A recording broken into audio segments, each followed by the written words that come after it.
Si te apasiona entender cómo funciona tu cuerpo y la ciencia detrás de una vida más saludable, suscríbete ahora. Aquí aprenderás algo nuevo en cada video. El ayuno intermitente se ha vuelto muy popular en todo el mundo porque puede generar múltiples beneficios para el cuerpo y el cerebro.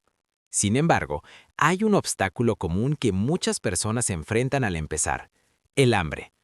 Por eso, hoy vamos a hablar de 5 estrategias prácticas para manejar el apetito durante el ayuno intermitente, y al final te compartiré un consejo extra que suele marcar la diferencia. Quédate hasta el final. Antes de comenzar, una breve introducción. Mi enfoque se basa en entender cómo funciona el cuerpo desde dentro, cómo utiliza la energía, cómo regula las hormonas y cómo se adapta a distintos estados metabólicos.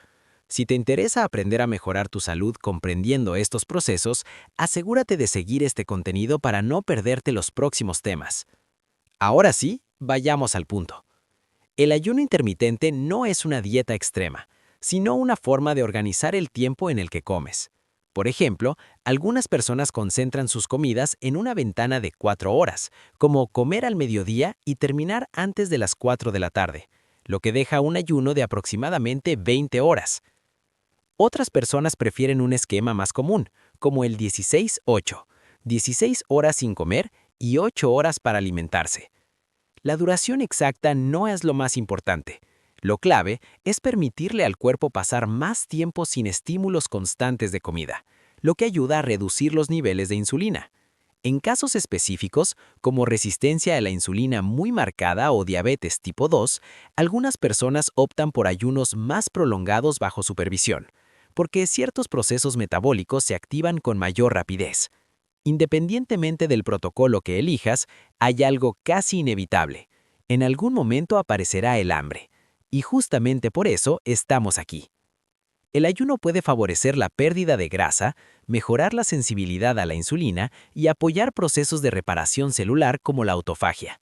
También se ha observado que puede mejorar la claridad mental y fortalecer el sistema inmunológico. A nivel cerebral, el ayuno estimula la liberación de hormonas relacionadas con el crecimiento y la plasticidad neuronal, lo que ayuda a crear nuevas conexiones en el cerebro. Pero todos estos beneficios pueden verse comprometidos si el hambre se vuelve un problema constante.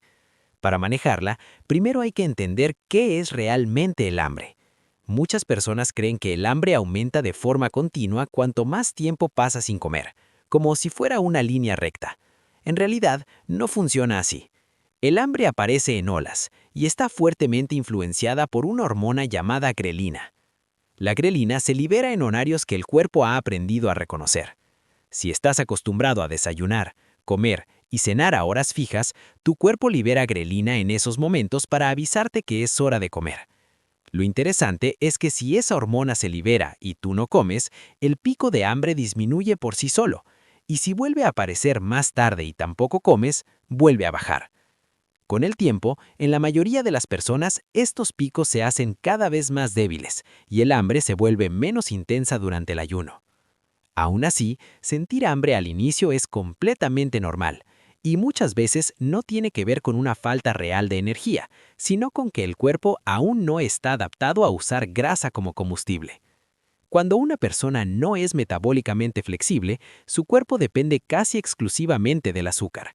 Entonces, al saltarse una comida, aparecen síntomas como irritabilidad, baja energía, dificultad para concentrarse o cambios de humor. No es una emergencia, es una señal de que el cuerpo todavía no sabe cambiar de fuente de energía. La buena noticia es que esto se corrige con el tiempo. A medida que el cuerpo aprende a usar la grasa de forma eficiente, estos síntomas desaparecen y el ayuno se vuelve mucho más llevadero. Recuerda esto, el hambre no es constante, no crece sin límite y no es peligrosa. Aparece, se intensifica un poco y luego se va.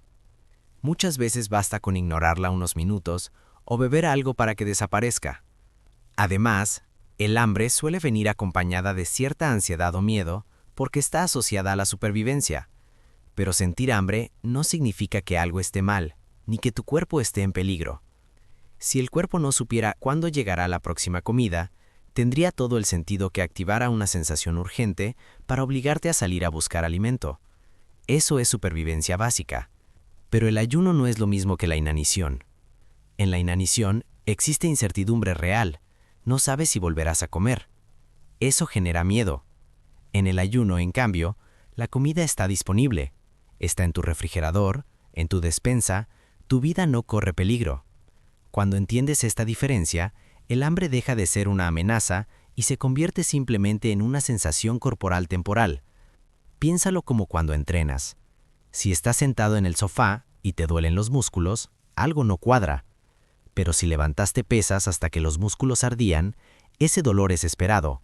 No te asusta porque sabes de dónde viene y por qué está ahí. Con el hambre sucede lo mismo. No es una señal de peligro.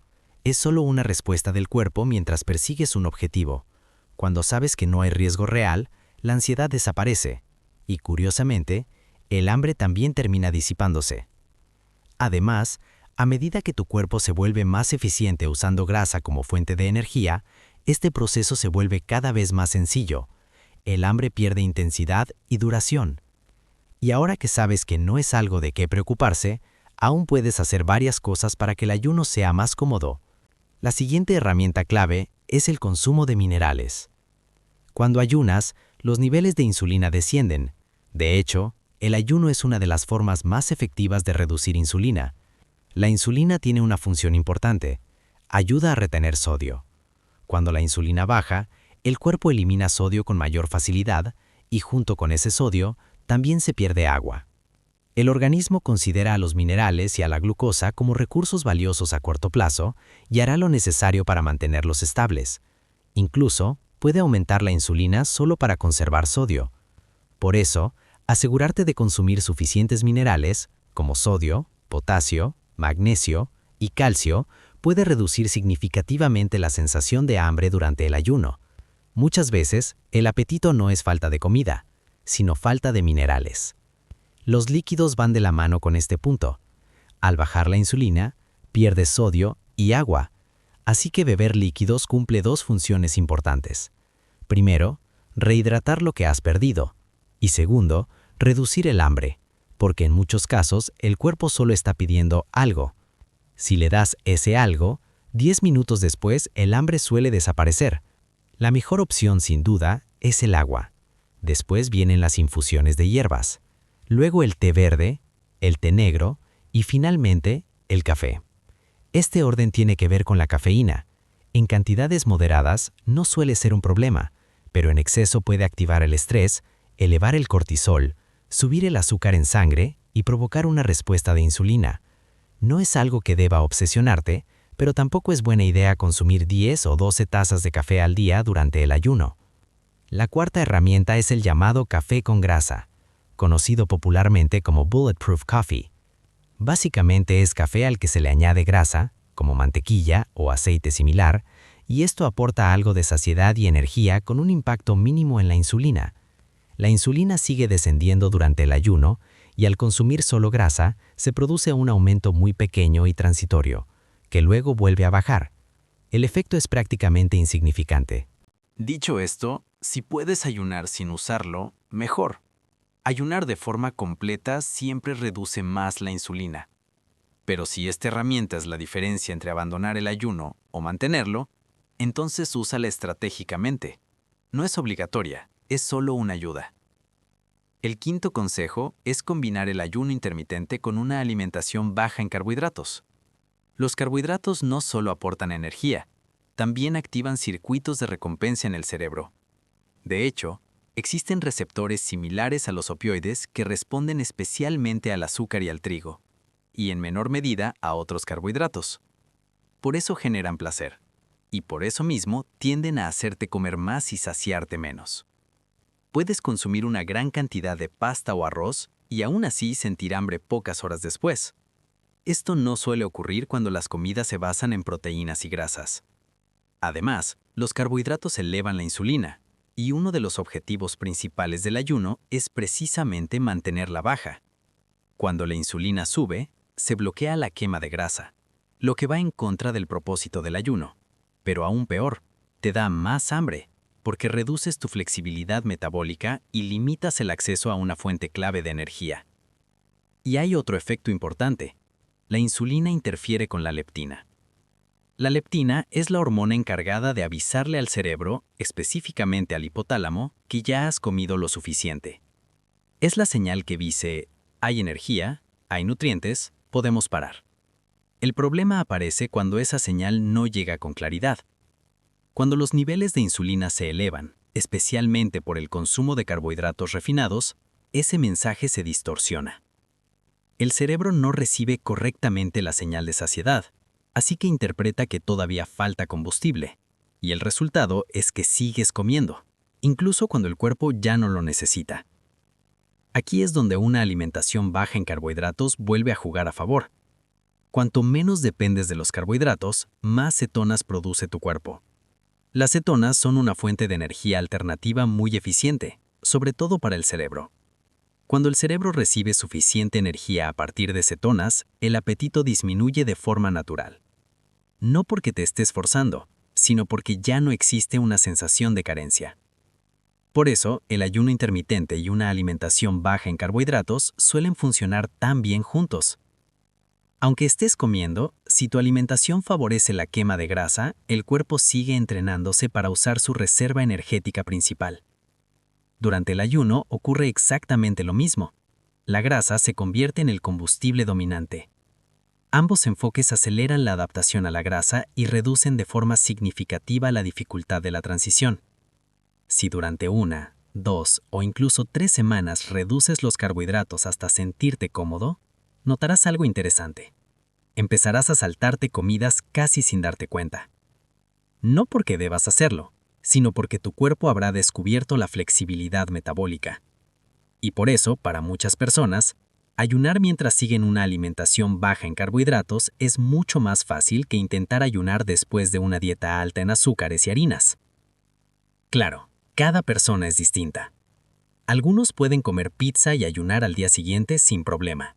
Para otros, eso se convierte en una experiencia muy difícil. No hay una regla universal. Y ahora viene una herramienta que muchas veces se subestima: la meditación. Vivimos en una cultura que valora lo tangible. Entendemos una pastilla, entendemos la comida, podemos verlas y tocarlas. El estrés y la meditación, en cambio, parecen abstractos. Y por eso solemos infravalorar su impacto real. Pero en términos de control del hambre, el estado de ánimo y la ansiedad, lo intangible puede ser sorprendentemente poderoso. La meditación activa una respuesta de relajación profunda. Cuando estás relajado, disminuye la ansiedad, baja la impulsividad y se reduce la necesidad de buscar comida como compensación emocional. Y no se queda solo en eso. Esa respuesta de relajación activa el sistema nervioso parasimpático, lo que provoca una cascada de efectos fisiológicos: menos estrés, menos cortisol, menor liberación de insulina y, como consecuencia, menos hambre. No es algo mental en el sentido superficial, es un proceso neurológico y hormonal integrado en tu cuerpo, como si activaras un interruptor interno. Todos hemos vivido esto. Cuando estás bajo presión o estrés, aparecen los antojos. Durante la respuesta de lucha o huida, el cuerpo interpreta que necesita recursos rápidos para enfrentar una amenaza, y por eso pide azúcar y energía inmediata. Pero cuando cultivas más calma y más activación parasimpática, esa urgencia desaparece. El cuerpo deja de pedir combustible de emergencia y el apetito se normaliza. Por eso, estas herramientas, ayuno, alimentación baja en carbohidratos, minerales, líquidos y manejo del estrés, no funcionan de forma aislada, se potencian entre sí. Ponlas a prueba y observa cómo responde tu cuerpo. Y si este contenido te resultó útil, continúa explorando los siguientes temas. Gracias por acompañarme. Nos vemos en el próximo video.